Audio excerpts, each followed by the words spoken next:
Hey everyone, Chart Stoppers back with another video. In this channel we take a look at different stocks and map out their key support and resistance areas on their daily chart.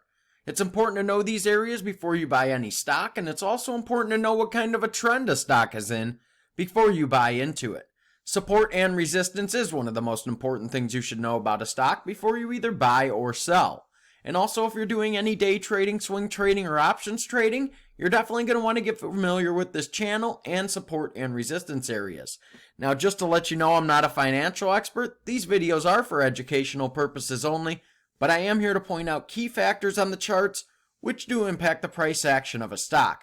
Now, I also provided a link in the description for Webull. You could use that to start an account and you will get 2 free stocks. I also provided a link for Robinhood. You could use that to start an account. You'll get 1 free stock. And just to let you know, I will be doing 3 videos per week on 3 different stocks. So if you have a recommendation for a video, leave a comment below and I will try to get to it. Also, don't forget to subscribe to the channel and have your notifications on so you don't miss out on any new content here.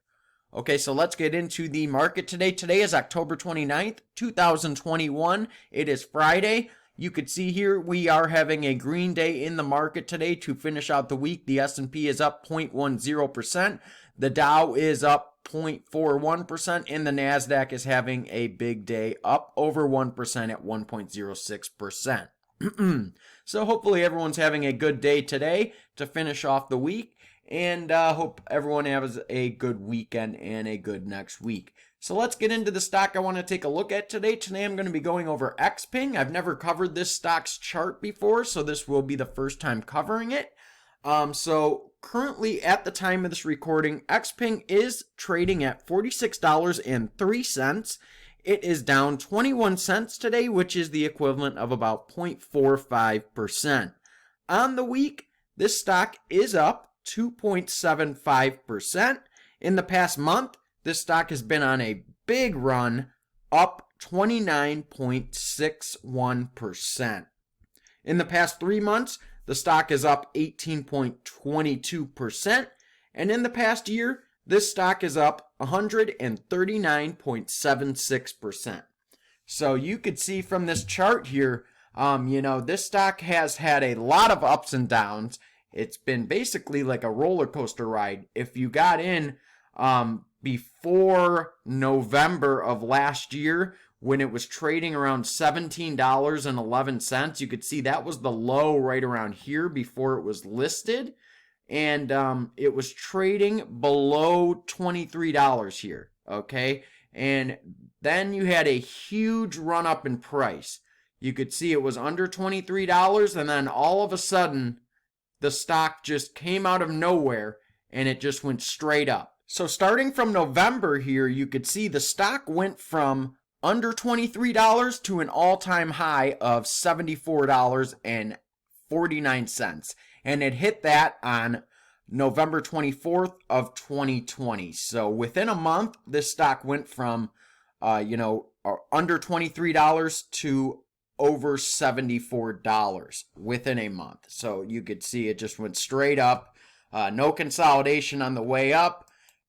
Leaving gaps behind. So when you see a chart like that, stock just going straight up, leaving no consolidation and leaving gaps behind, the stock is going to come back down eventually, and it's going to consolidate in those areas that it did not on the way up, and it's going to fill those gaps in on the way down. Okay, so no surprise here, it did come back down and filled those gaps in and consolidated. So let's go over the chart here, and we'll go over our support and resistance areas because there is a lot to cover on this chart here. I do have a lot of lines and trend lines here.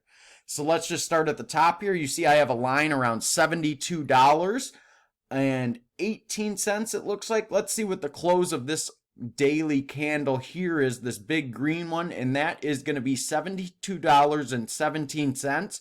So I have my line right up there. That's where we need to get back up to, and we need to see a daily candle close above there and hold if we want to see this thing move on and see new highs. Okay, we've never closed above there, so we want to see a daily candle close above there and hold if we want to make a new all-time high. We've been above there intraday, but we've never been able to close above there. Okay, you could see, we have that all-time high of 74.49, but we've never been able to close above 72.17. Okay, so that's our top resistance point. Going down our chart, we have another resistance point at $58.50.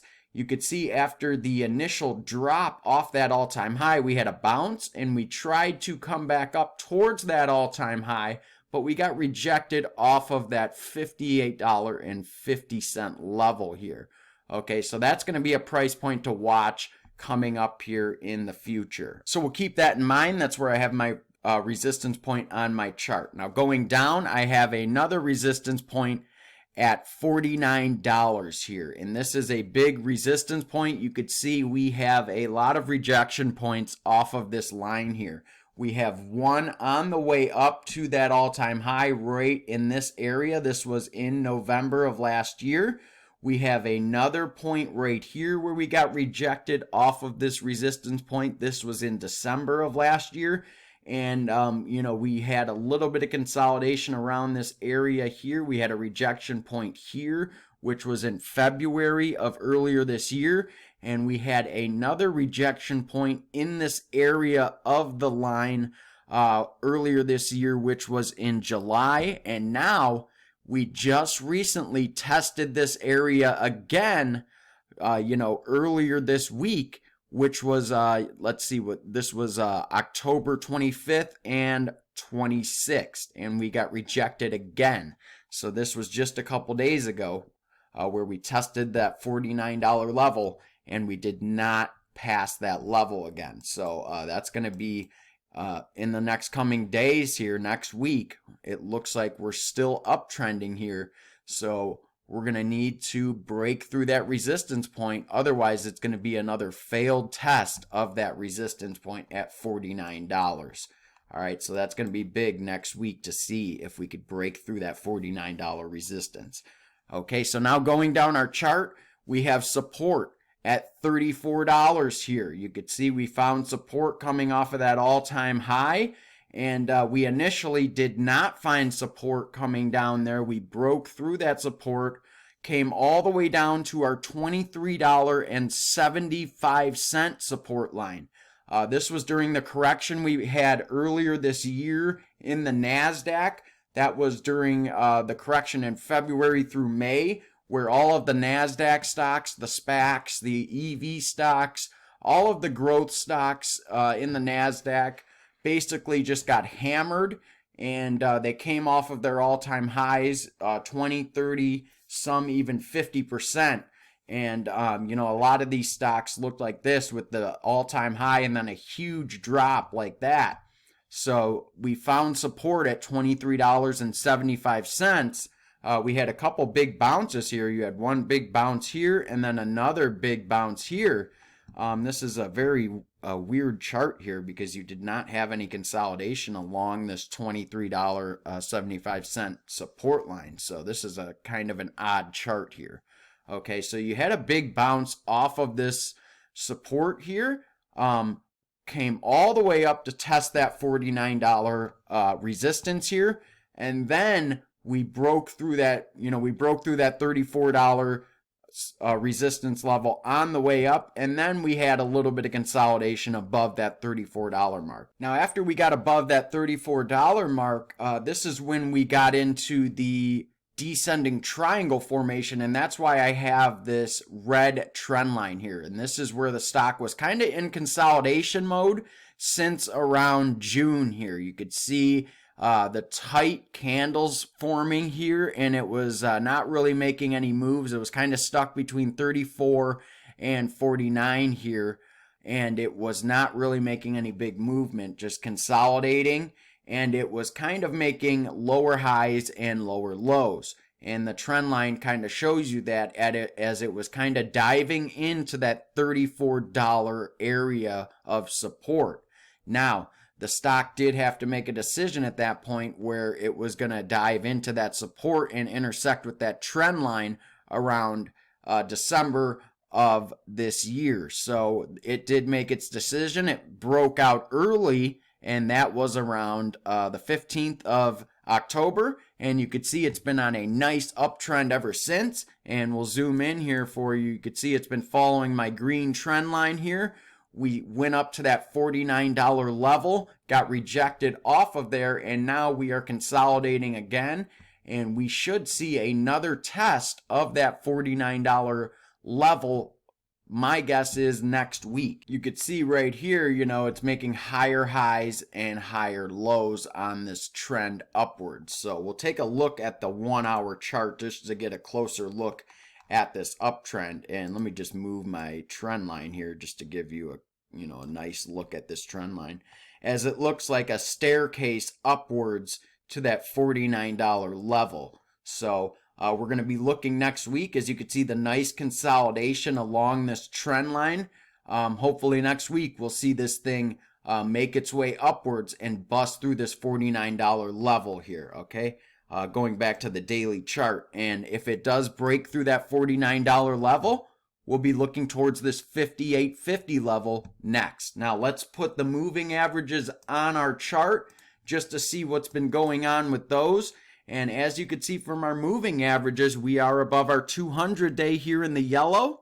We are above our 50-day in the dark blue, our 21-day in the light blue, and our 8-day has been acting as strong support during this rally to the upside here, as you can see, following our trend line closely. Now let's take a look at our weekly chart and check out the moving averages there.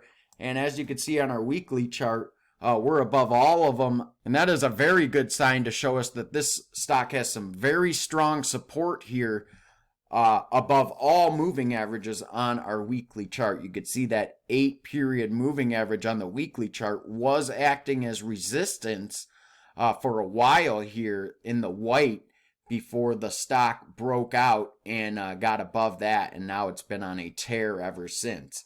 All right, so we really have nothing in our way here. Let's go back to the daily chart. We don't have any moving averages that are going to get in our way. Let's switch over to our 4-hour chart, see if we could find anything here. There's no moving averages. So, we don't have any moving averages that are going to act as resistance as we go up. So we're above all of our moving averages. That is a great sign to see. So really, $58.50 is going to be our next resistance point if we could get above this $49 mark. All right, so that's going to be our next hurdle to get over. If we could get above that, $58 should be the next thing to look for. All right, so that's just my video on Xpeng. If you guys liked it, hit that like button. Don't forget to subscribe to the channel. Have your notifications on so you don't miss out on any new content here. I want to thank you guys for watching, and I'll see you next time on Chart Stoppers.